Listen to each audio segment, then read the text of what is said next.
Mckenzie swear solemnly affirm that I will be faithful to the Republic of South Africa. I will obey, respect, and uphold the Constitution and all other law of the Republic. And I undertake to hold my office as Minister with honor and dignity, to be a true and faithful counsellor, not to divulge, like Mr. Mantashe said, directly or indirectly. Sorry. Sorry. Not to divulge directly or indirectly any secret matter entrusted to me, and to perform the functions of my office conscientiously and to the best of my ability. So help me God. Thank you. Take a seat. The last time a judge asked me to sit, he made me sit for 10 years. Sign here.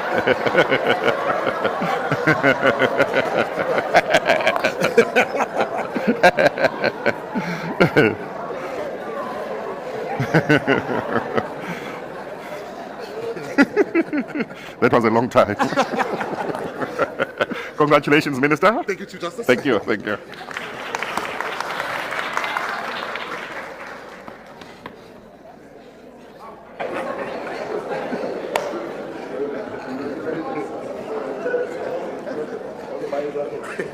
I invite to the ceremonial table the following ministers designate: Ms. Nomakosazana Meth,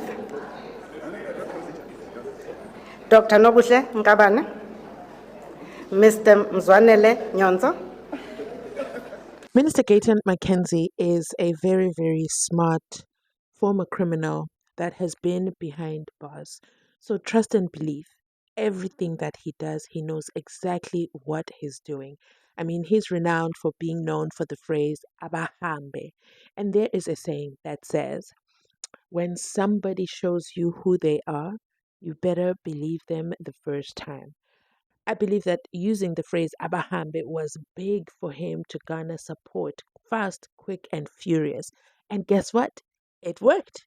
It didn't just work, it actually landed him a ministerial position inside Pagati within Cyril Ramaphosa's cabinet. I mean, where else have you ever heard of a criminal? And it's not even alleged, okay? He has served time. This is the same man who a few weeks ago also said, I know a lot of things. I know a lot of things that are happening. You know a lot of things? You're a minister, you have access to parliament. Knowing these lot of things, what have you done in terms of doing a cleanup? That is, if you have done really and truly this 360% change. But we are not there. One thing that he has is a lot of supporters. Most recently, you know what happened with Kenny Kunene, who happened. It was just a coincidence, because that's how they're selling us the story. Happened to be at KT Malifi's house as he was being arrested. And he wasn't even inside the house. He doesn't even know him. You can check his phone. Sir, you already have 2 watches on at any given time. So for you to say you can check my phone, we need to ask the question, which phone? Because we know you've got multiple phones. And maybe one of them is a burner account. That's the one you're using to contact KT Malefe. I don't know. I'm just putting it out there that I'm not sold on this. Check my phone anyway. You won't find anything. Of course, anytime somebody just dangles that carrot in front of you, check my phone anyway. Ask a man that's cheating. Ask a husband that's cheating. They dangle that because they know they've cleaned the phone. But anyway, I'm getting lost in all this. Let's get back to the point I want to make. Kenny Kunene is found at the home of a criminal, not a convicted criminal who is out on bail. He was convicted by Interpol. No, not by Interpol. But he's an international Gulu, okay? And then from there, he's out on bail for murder, unaliving charges. And then now they're here to pick him up again for even more. So I would say he's a criminal. But let me know in the comment section if I'm wrong in that assertion. But Kenny Kunene is found there. There's another saying which says, a friend of a criminal is a criminal. Period. Okay? I didn't make that saying up. That's the saying. And then Gayton Mckenzie came out and said, nope. You were found, my friend, in a very, very compromising position. I love you, but I must suspend you for the integrity of the party. Okay. You know what? People applauded Gayton for recognizing that and putting him right away out. I believe it was, oh no, you're a smoking gun and we don't want any further investigation around you. Let's just end it at this, just to keep the party's integrity intact. It didn't take long, did it? That's the problem with July. People didn't pay attention to Lieutenant General Mkwanazi from KZN. People didn't take him seriously. Because if they did, I mean, if I was a Gulugudu, okay, after Mkwanazi and seeing that everything is red hot, the nation has this awakening, I would hold off on my Gulugudu behavior until the coast is clear, until everything is quiet. But it's, you know how it is with Mkulugudus, they're very confident, okay? They're very confident and their pockets are well lined. They have a lot of money, a lot. So then there was the podcast that said the despicable phrases about colored people. I'm not even going to repeat it. I'm sure you've seen the coverage on it. And Gayton Mckenzie said, "Say no more. This is my battle. I am going to take you all the way, and I'm going to clean you up." I believe he even said something like, "All my lawyers gather. I want a proposal by 7 p.m. I need to tell the people what we're going to do about these kids, these podcasters. How dare they say such a thing?" And I'm paraphrasing here. And the lawyers, he named them. There was like, I think he named 4 names. I was like, wow, he's well lawyered. When they say I'm lawyered up, he's lawyered up. And he said each one of them had to submit a proposal so he knew exactly what he was going to pick and do by the law. Or so he thought. What he didn't count on was that ignited somebody. I don't know who this person is, but somebody said, let me just go check out. There's a saying that people who live in glass houses shouldn't throw stones. But there's something about how loud Gayton Mckenzie was with regards to the podcasters and how it was so essential to him to just bury them. I'm not saying what they did is right. I'm not saying they should get a lighter punishment. No, I'm not saying that. I'm just saying, as the Minister of Sports, Arts, and Culture, he's actually the Minister of, I would say, YouTube as well. So all social media platforms would fall under his domain. And I remember when I started this channel, I used to call him Minister of TikTok. Anyway, and the purpose of that, I was purely trying to garner awareness on the fact that South Africans produce a lot of content on the TikTok app but are not being paid for it. And it would be nice to see a minister champion that conversation. But anyway, we are not there, okay? We are here inside Parati, this Gayton Mckenzie. And how somebody said, I know he's not chanting. I believe this person knew this part about Gayton. And I wonder why.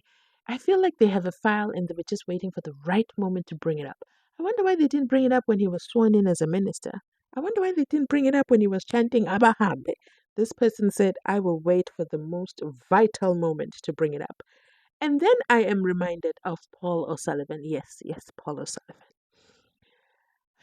Paul O'Sullivan told us in an interview that he did recently with Biz News South Africa that he actually got his PA or one of his employees to sit down and professionally transcribe Lieutenant General Nhlanhla Mkhwanazi's speech, press briefing. And not only that, I think it's also another political party. He had that transcribed. And I said to myself, okay, well, he's putting his money to make sure that he's not misquoting anyone. And he's transcribing everything that they have said about him in a certain interview, I believe. And go check out that interview. It's very, very interesting. So he says that he got someone to transcribe that. And he says he uses his own money. He's not funded by anyone. So I was like, okay. Gayton Mckenzie is always highlighting how much money he has, or he has a lot of money. And I think at one point he even said he wasn't going to, or he was going to donate his salary for a month or a year. I don't remember. Quote me and let me know in the comment section down below what that timeline is, because his government salary, because I don't even need it. This is pocket change. That's kind of the attitude that he gave. And this is a public servant, by the way. That's how they talk about the salary that they're receiving. Anyway, the point I bring that up is with all the money he has, nothing in him said, you know what? I'm about to be voted in. I'm about to be sworn in as a minister. Let me hire someone to go back to my Twitter where I've been tweeting very happy fingers, saying out loud what's in my chest and saying it quite proud. And some of those things are, quite shocking. I can't even repeat them here. Make sure you're following me on Facebook because I think I posted the one that really shocked me. He literally says, you know what, I'm not even gonna repeat it. But basically, that's Gayton Mckenzie for you.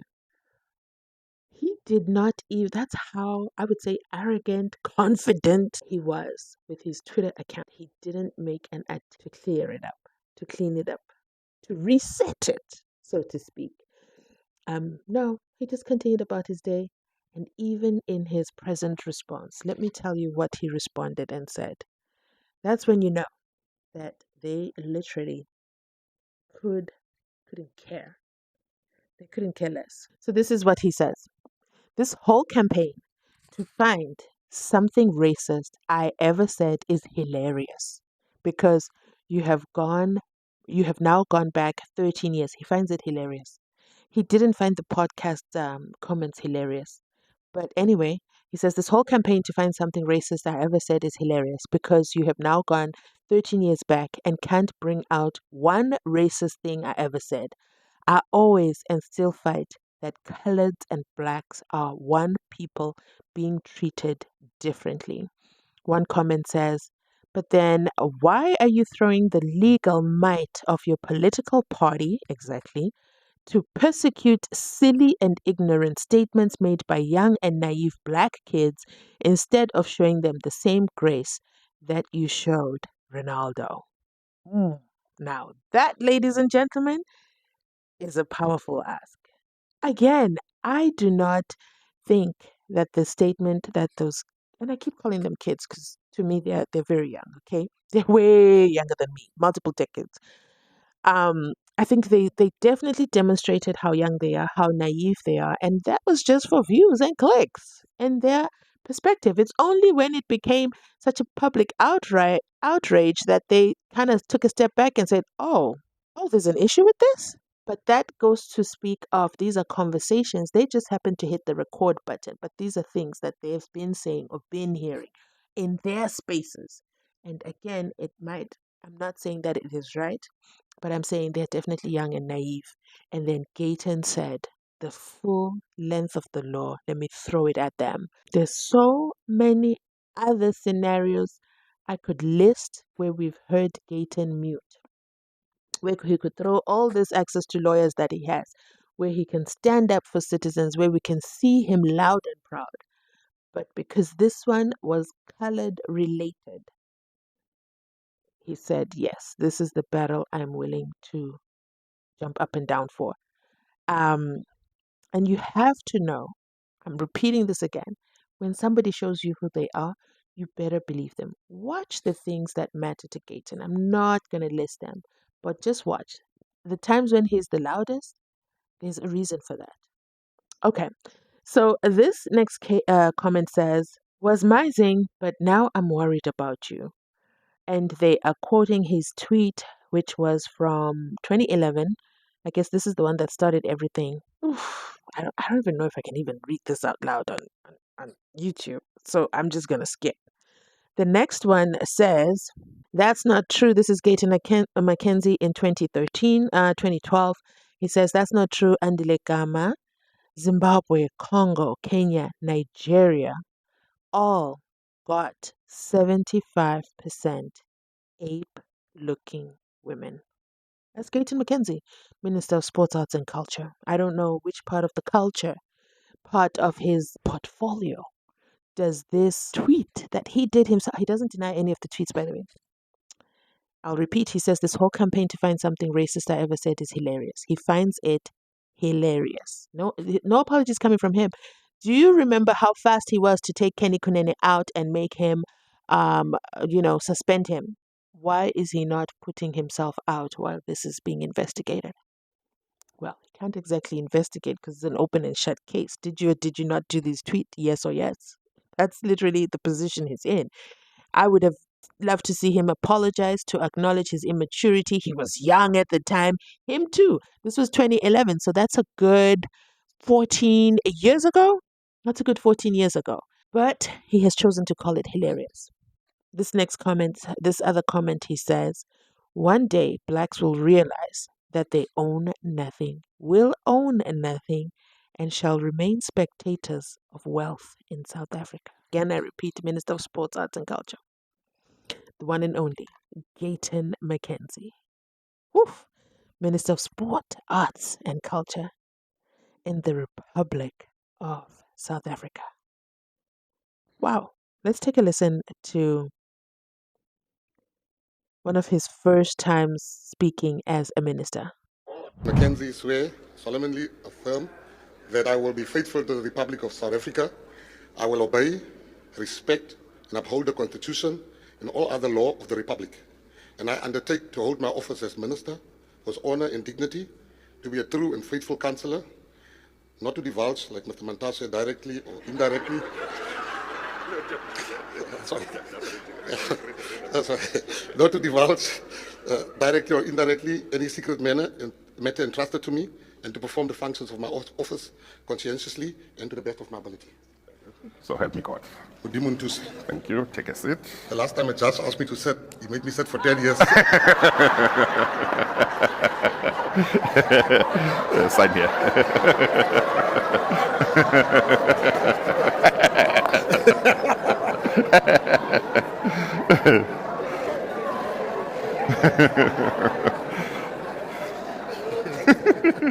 That was a long time.